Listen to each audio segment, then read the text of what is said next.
So I was praying with my eyes closed, and I was heavily pregnant by that time.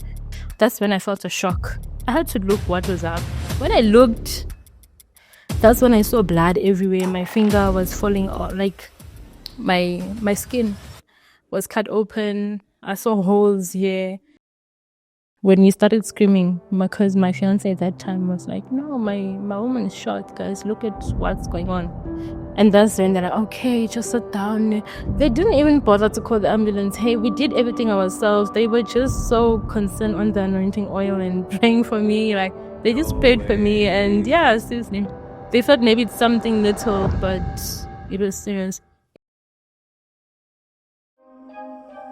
How you feeling, man? I'm feeling good, feeling great, feeling alive.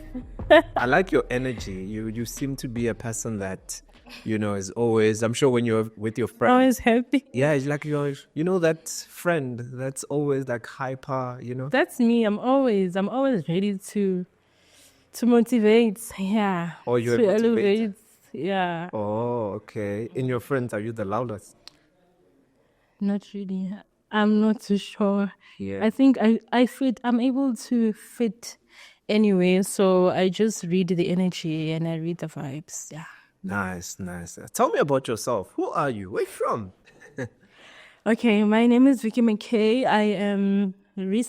I just switched into being a full-time content creator. I'm an entrepreneur, and yeah, I am from Angola. Okay. Yeah, I'm from Angola, born and raised in South Africa. Yeah. I'm half Mozambican, so I actually just came back from Mozambique a week ago. So you're from Angola, I'm from Mozambique. We just neighbors. And also, do you speak Portuguese? No, not at all. Not even 5%. Just hello and how are you? Or what do they say? What? Hola. Hola means hi. Yeah, hola, ¿cómo está? Como estás? And then once that tutu be, I don't, yeah. Or like, how are you? That Yeah, means happy. that's como estás. How are you, ne? Yeah, ¿cómo está? How are you? Yeah, maybe you will teach me. Yeah, no, definitely I'll teach you. Geez, you've got an interesting story that we saw online. But before we get to that, how was it like being a content creator full time? Well, it's a lot of job. I didn't know that this is what you guys go through. I mean, it's a job. The content creation is not for someone who wants to do it like part time. You need to be in it like full time because it's a job. Yeah. I felt it's a job. Yeah. What kind of content do you do? I do motivational content, lifestyle, beauty content, and story times. So are you on YouTube? Yes, I am on YouTube. So you've got a channel. I do have What's the name of your channel? Vicky McKay. I'm the brand. Oh. Me, Vicky McKay. But I am planning to bring up like 2 shows on my channel. One for the youth. I'm just trying to gather up some youth that are also trying to get themselves recognized, and then I have this little, show for them. Yeah. And then another one is just for motivations and inviting other guests. Yeah. What motivated you to start the channel? I always wanted to be on TV. The fact that I failed one of my auditions. Yeah, I failed one of my auditions, and I didn't get the support in going into the entertainment industry. Okay. Yeah, I grew up from a very strict family, and being in front of the cameras, they're like, no. They thought maybe if I'm in front of the cameras, I'm gonna be doing all the, the bad stuff, but. Yeah. You've got an interesting story. Something happened to you. My producer was telling me about you yesterday, that you got shot in church. Yeah. What happened? Even I don't know till now, but all I remember is that it was a overflow. It was a 31st December overflow. You know that tradition as Christians that you have to go to church for a new year. You have to do the crossover. So I just arrived at the scene, at the location, and since it was an overflow, I was standing outside, and we had the TV outside because we were not able to see what was going on inside. So the countdown was happening, and I had to join the countdown. I'm a very spiritual person, so I was praying with my eyes closed, and I was heavily pregnant by that time. So the countdown was going, and then the fire crickets went up. So when the fire cricket went up, that's when I felt a shock, like on me. There was no pain, nothing, just a shock. Then I'm like, I had to look what was up. So here's the mark. When I looked, that's when I saw blood everywhere. My finger was falling off, like my skin was cut open. I saw holes here. And then I had to look at my tummy because I started feeling somehow, and there was blood everywhere, like on my right hand side, blood all over. So when I saw the blood, I started panicking. Not because I felt the pain, but I was panicking because I was pregnant and I'm bleeding on my tummy. So yeah, that's when I started panicking. So are you telling me that the time when you got shot, you were heavily pregnant? I was heavily pregnant. I was like, not heavily, but I was pregnant. I was 6 months pregnant by that time. Yeah, 6 months pregnant. You could literally see that this person is pregnant. I'm just trying to understand how you got shot, man. I mean, like it's the 31st of December, there's fireworks. Obviously, you wouldn't really, around that time, you wouldn't really tell, is this a sound of a gun? Of a gun, You know? that's the thing. Because remember, the fire cricket sounds are also loud as a gun. Yeah. So I'm thinking whoever did this was targeting, or they're waiting for that time to shoot, like they're waiting for the countdown. But a deep side of me says it's a fire cricket. But when we get to hospital, they say it's a gunshot. So maybe that's how they look at it, like a gunshot. I still don't want to believe that it's a gunshot because, yeah, it just it doesn't sound real. Sometimes I'm like, is it a gunshot? No, it's a fire cricket. Just leave it like that. So when it happened, obviously you're around people. Did they not scream or, When it happened, everyone was in their own moment, hugging their neighbors. It's New Year now. I'm welcoming my neighbor to New Year's. Yeah. And then it's just me and my partner. Funny thing, only us two were shot. So my partner was shot on the leg and I was shot on, mine was just terrible. So by the time he was trying to come, he was shot. Then he felt whatever happened to him. So he's trying to come and find out if I'm okay. But little did he know that I was already shot as well. Was he able to walk? Yeah, his own was not bad. His was not bad. He was able to walk. Mine was just the problem, the major problem, because, So did people around you notice that 2 people got shot? Did they help you guys? When we started screaming, because my fiance at that time was like, no, my woman is shot, guys. Look at what's going on.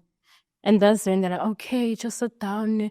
They didn't even bother to call the ambulance. Hey, we did everything ourselves. They were just so concerned on the anointing oil and praying for me. Like, they just prayed for me. And yeah, seriously. They thought maybe it's something little, but it was serious. Everyone else was just panicking because I was pregnant. But us getting the medical help, we had to drive to the hospitals ourselves because the place is not so far from Joburg, like Hillbrow Hospital. Yeah. So we went to Hillbrow. The emergency emergency ward was full.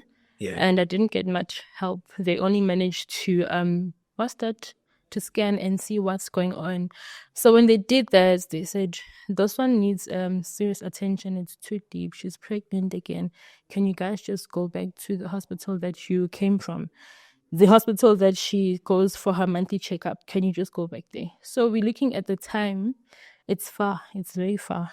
Like, it's a 1 hour drive. And we need serious help. So we then went to Johannesburg Hospital thinking it's going to be better. It even got worse because the more I am waiting, the more pain I am feeling. And whatever substance is just penetrating, the damages are getting worse. So I just managed to get my finger stitched at Johannesburg Hospital. Then we moved again and everywhere was just too far. And I had to sleep at my mom's house in Joburg with that substance in me. Yeah, that's what I remember. I'm quite shocked because I'm thinking that the people at the church that were going to help you maybe call the ambulance or maybe take, the pastor's car, but they used to talk about that. Like, everyone was so into this service. Like, no one was even minding us. It was just a few people that were outside that were minding us. And the service carried on while we had to find our own way out. So, yeah.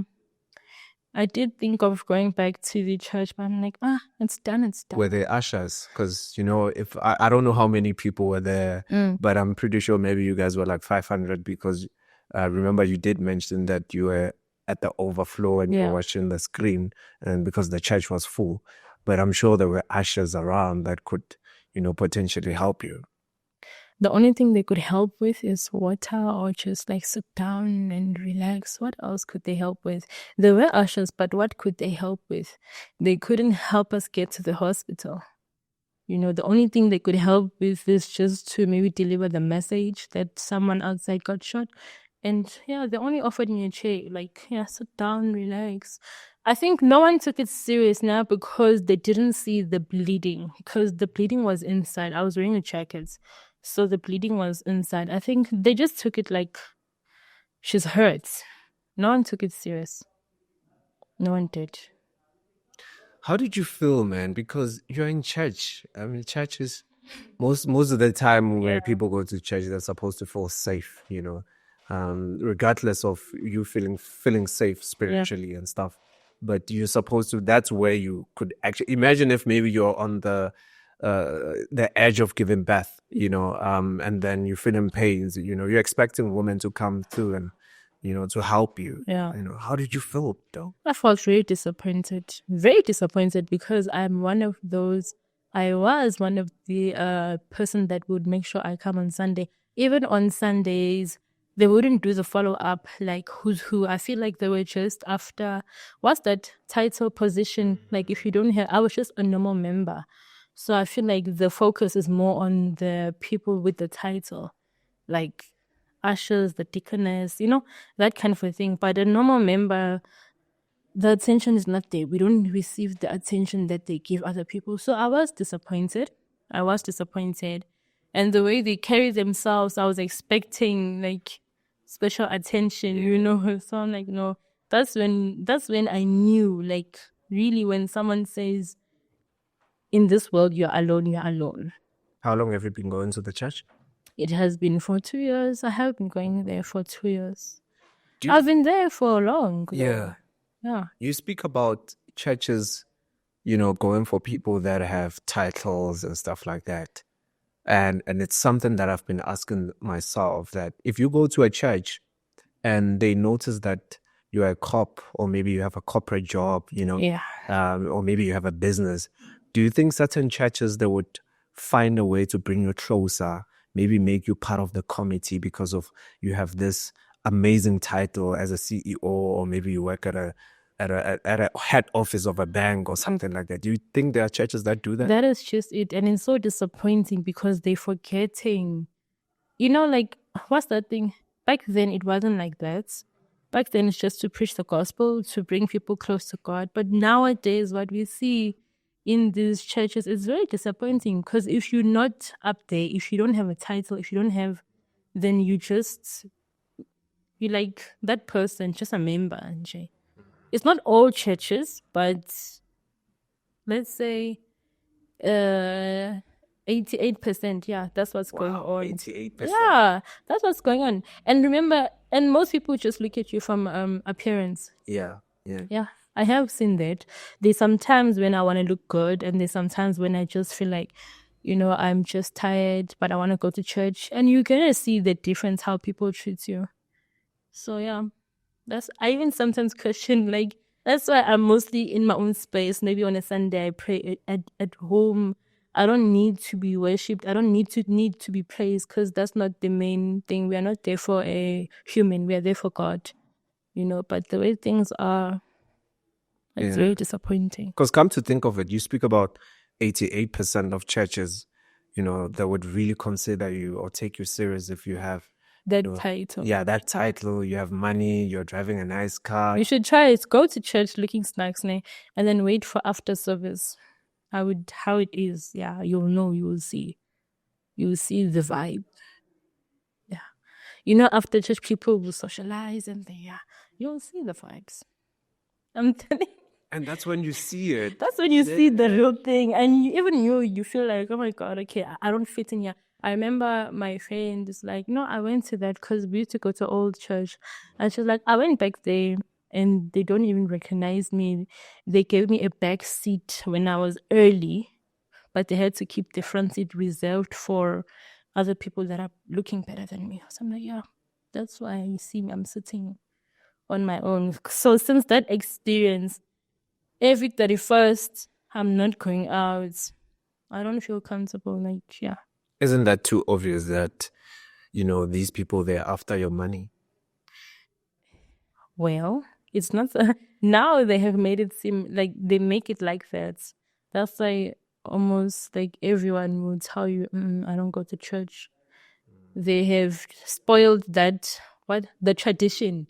They have spoiled everything for us. They have spoiled it even for the people that are genuine. They spoiled it because you find that there's genuine people out there that really want to do God's work. But because of what we are seeing, things like my story, then people don't want to go. And I think one of them, not this particular ministry, but another ministry tried that. Because remember, I'm a marketer as well, and I market my business. So they're going to be observing your movement, observing what you're doing. One of them tried that to like contact me and try and use that thing like support. But I had to complain and be like, oh, you know what, business is very hard on my side. I always use the excuse of a single mom. I'm a single mom, remember, so I don't know if I'm able to.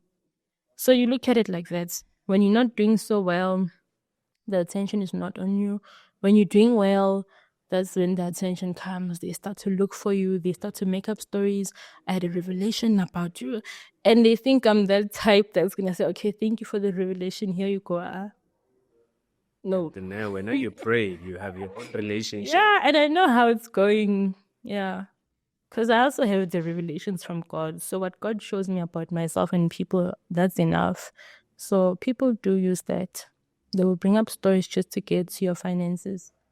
They do that. Let's go back a little bit. So you got shot. You went to the hospital. Was the baby not injured? No, the baby was perfectly fine. I was the only one injured. So how it happened is every hospital, because that was on a Saturday, this whole Saturday, and then moving on to Sunday, we went to another hospital. So every hospital that we have been through so far, 3 hospitals, and they keep saying the baby's fine. The baby's even the one that has saved you. Yeah, the baby saved you. Otherwise, this thing could have blown up in me. But because my body was full, the tummy was full, that substance, I don't know, was not able to explode. So the baby was actually fine. I was the one with the major problem because my intestines were damaged. That's how big it was. So the hospital that I went to demanded 70,000 for the surgery. Yeah, because it was not a small thing. It was not a small thing. So we didn't have that amount. Then thank God my mom knew the doctor that side. So he gave us a referral letter to another close hospital around. So we had to go there through the ambulance. The only way they could attend to me faster was putting me in the ambulance with the referral letter. And the reason why they referred me there, because the main surgeon, he's a big surgeon, like in district 9 around Johannesburg. So finding him is so difficult. So they had to look for him on the whatever system and then send me to where he is, which they did that. Again, I had to wait because there are other people before me. But every time the doctor comes, they're like, okay, put her through. This is like so deep. We haven't received such a thing. It was really deep. I remember this is the year 2020 because even when I go back to the hospital, they keep mentioning, oh, you that girl who got shot, you that girl. So it was really deep. So I went through 3 surgeries, 4 to 3 surgeries, yeah. Yeah, how was the treatment then? Treatment was, at first it was fine because the first surgery, they had to induce the baby. Yeah, I lost the child because it was too much. Wait, you lost the child? Yeah. I had to. They even gave us that consent letter for my family to sign to say, what do you choose? Is it the mom or the baby? So we had to let the baby go because obviously my family have this strong faith and belief that once she survives, she's still going to conceive and we're still going to have other babies. And yeah, we couldn't They couldn't lose me over. There was no other way whereby they could, take out the baby. Obviously, the baby is going to be a premature, but Yeah. They tried to put her in an incubator, but she was still small. Her months were small. Incubator can be from like, let's say 8 months when she's like fully developed. But that time she was not fully developed, and my family didn't want any other medical issues, so we had to let her go. And then the second surgery happened because there was a mistake. Yeah, they say there was a mistake. They made a mistake on me. So the second surgery, that's when I lost it. That's when I end up in the ICU. And this time it's like my whole year of 2020 was just sad because I woke up at the hospital in 2020. So I was there for like 62 days. So January, I'm gone. I'm in the incubator. I don't know what's going on. February, I'm just unconscious, and yeah. I woke up the few weeks before month end of Feb, before COVID. Yeah, that's when I woke up. And then even after I woke up, I was brought in the high care. That's when they take care of you, everything. So the only bad thing is that when they see that you are recovering, then they send you to the wards where you now take care of yourself. You do everything by yourself. And that was the what's that word? That was the nightmare when I had to be pushed to the ward and do everything myself. That was a nightmare. That's when the whole drama started. Yeah. How were you able to psychologically handle this? Because you got shot, now you lost your baby. Yeah. I'm just looking at you now and you're able to You sweat just out. brought back the memories now. Let's talk about the baby part. I needed therapy, deep therapy, because every time I wake up, I'm always asking about my baby. And it's so sad, because my partner then would lie to me. Be honest, Brian, tell me that the baby's gone. But he would lie to me because I had bandages all over my body, remember, from the surgery. Yeah. So he would be like, the baby's in there. The baby's fine. And then I remember I lost my memory and I started going crazy. So I started pulling out the bandages. They tell me this every time. Then, you're mad. You're pulling out your bandages. You want to check. You want to find the baby. So then I was put as, what's that? Psycho, those people that need. Yeah. Psycho what? Yeah. And my mom refused it. She's like, no, this is not my child. She couldn't believe. She couldn't believe. Everything happened within a twinkle of an eye. I was so thick and big before the hospital. Then just 1 month, I lost weight because I wasn't eating. Remember, my intestines are spurred. I can't eat. So I'm just being fed through pipes. I had the pipes on me, the oxygen, I remember like scars everywhere. Mine was it was hectic. It was big.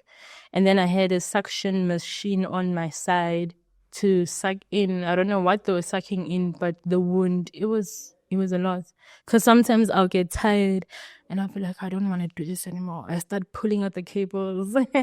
And then they have to now tie me and call my family and what's going on. And then my family refused to sign up for the psychologist, whatever, because they believe that their child is fine. So it was crazy. We're talking about it now and we make it look like it's an easy journey. But to be honest, the hospital is not a nice place. Not a nice place. It's a very, very scary place, a very, very sad place. And I can only imagine you, wearing that gown at the hospital. I look You're horrible. Like, yeah. You have gun wounds. Kamo, you lost your baby. Kamo, you're dealing with trauma. Yes, it was a trauma case. It was a real trauma. I don't know how you were able to overcome that. It took long. It was just prayer. Like, seriously, it was just prayer. Because at a time when I'm normal, and I would feel that, okay, now I'm fine. And then sometimes I feel like it's not me. I'm not me. There's something that's overtaking my body, my spirit. It's not me. But sometimes I would pray. When my family come for the visiting hours, I'll pray. And then when they leave, I don't know, I'm just dozing off. So it got to the point where, remember now you're inside a covered place. You don't know what outside looks like, especially me. I was not able to walk on my own, so I'm always inside. So every time my family comes, I'll ask, like, what time is it? What day is it? Sometimes I lose my memory. But having to find out that me losing my memory, it's because of the overdose, the medication. So I have drips on me.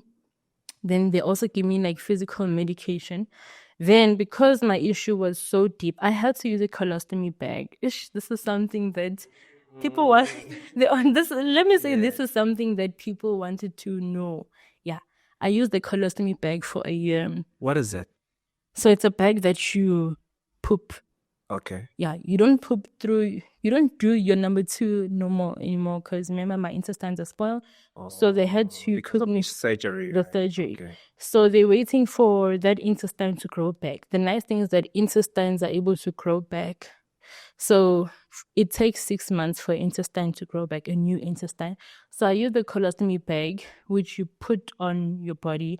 People have it like a permanent. Mostly people that are suffering with cancer, it's permanent, but mine was only 6 months.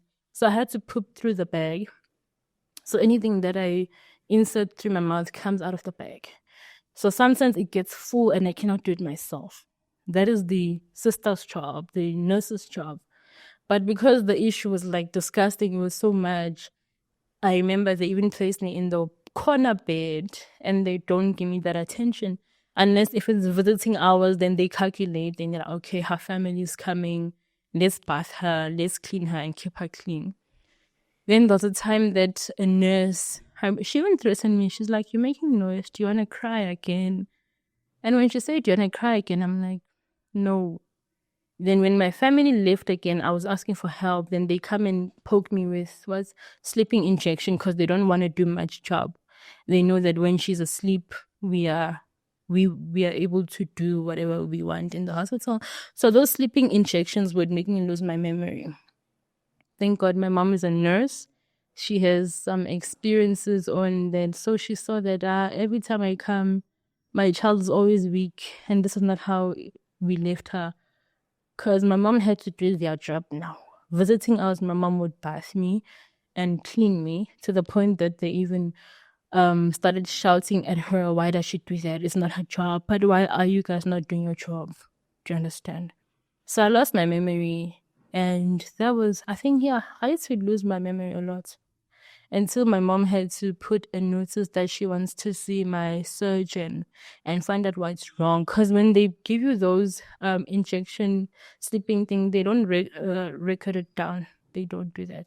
So my mom, my file. No, they can't even put it down that you're giving her sleeping injections for what?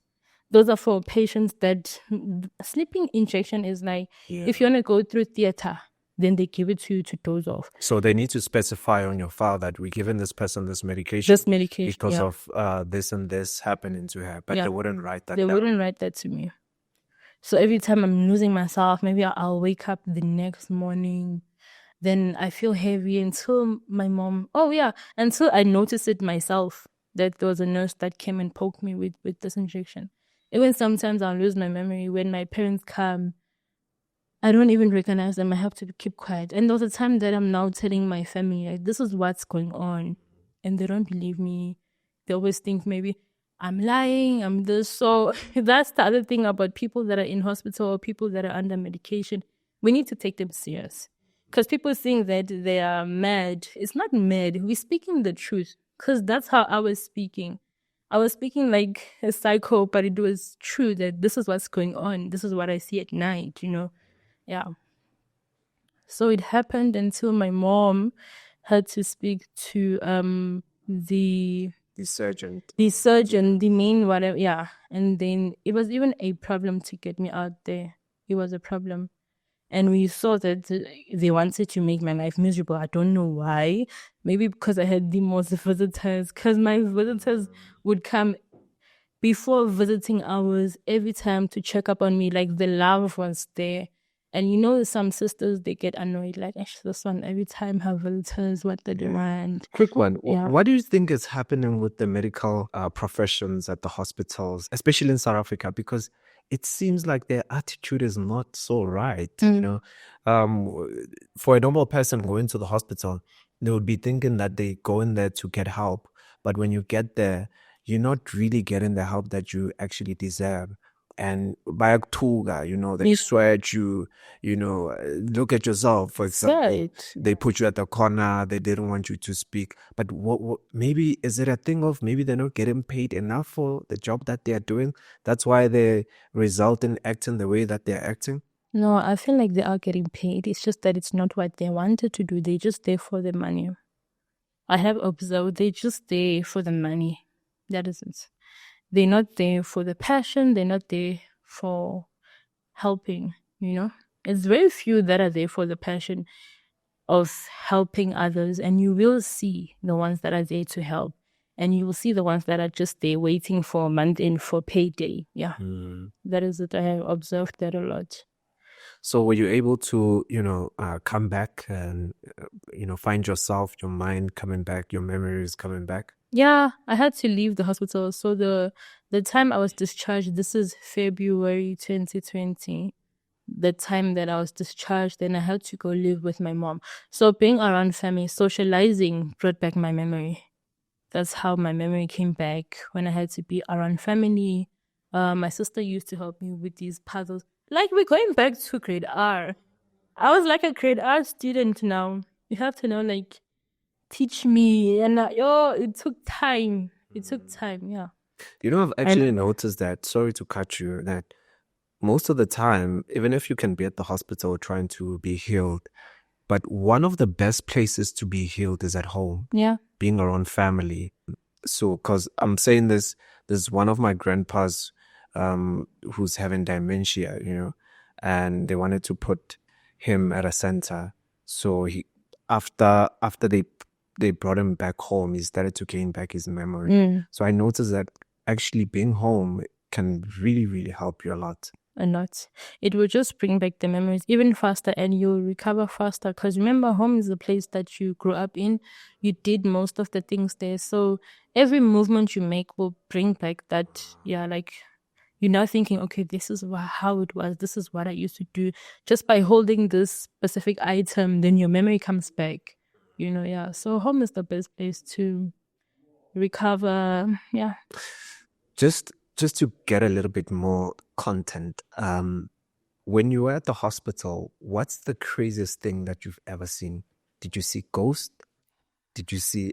Let's go back.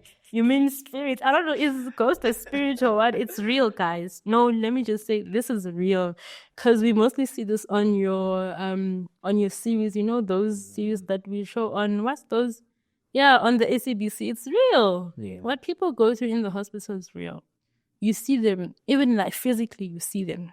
And when you see them, you're not yourself. It's like another spirit has also like overtaken you. I used to feel that way. And I would feel like a relief when I'm back to norm.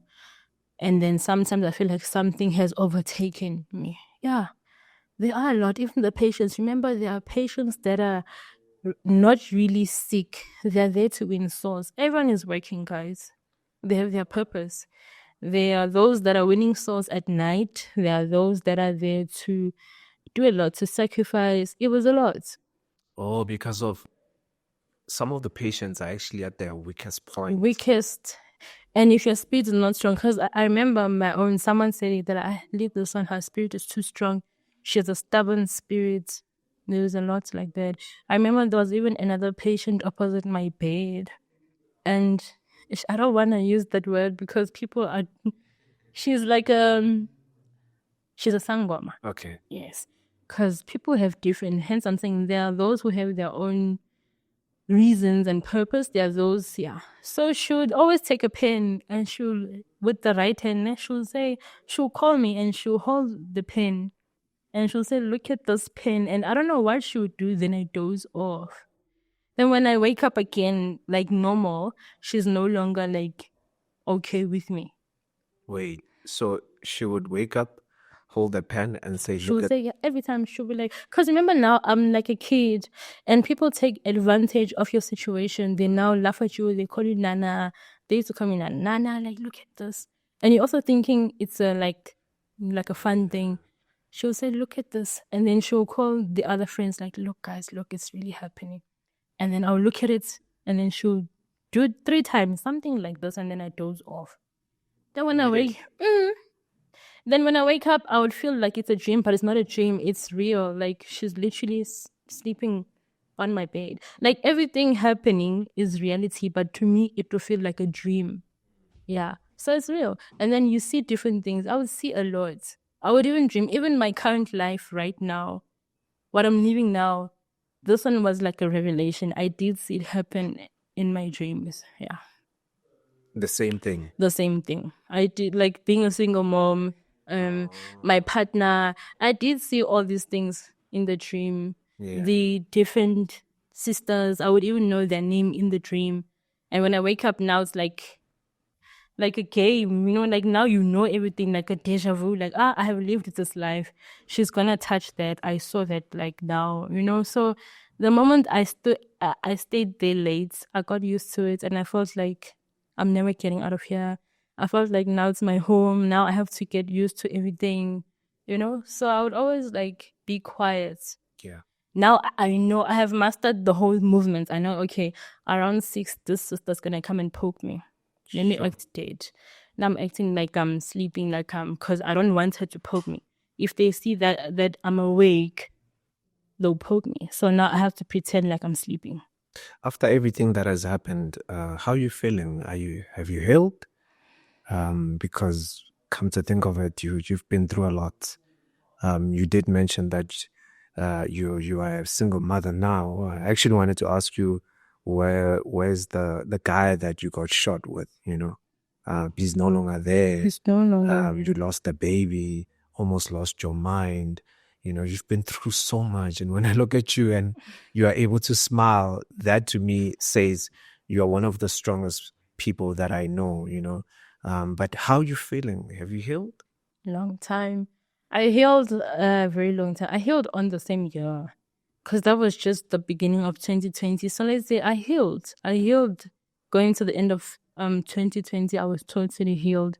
And the thing is, you have to accept the situation that you're in and you have to forgive. So I healed a long time ago. And for me to be where I am, for me to smile, that means I have forgiven. And it's just that it's disappointing to say the person that you were expecting to be there with you at your worst is not there.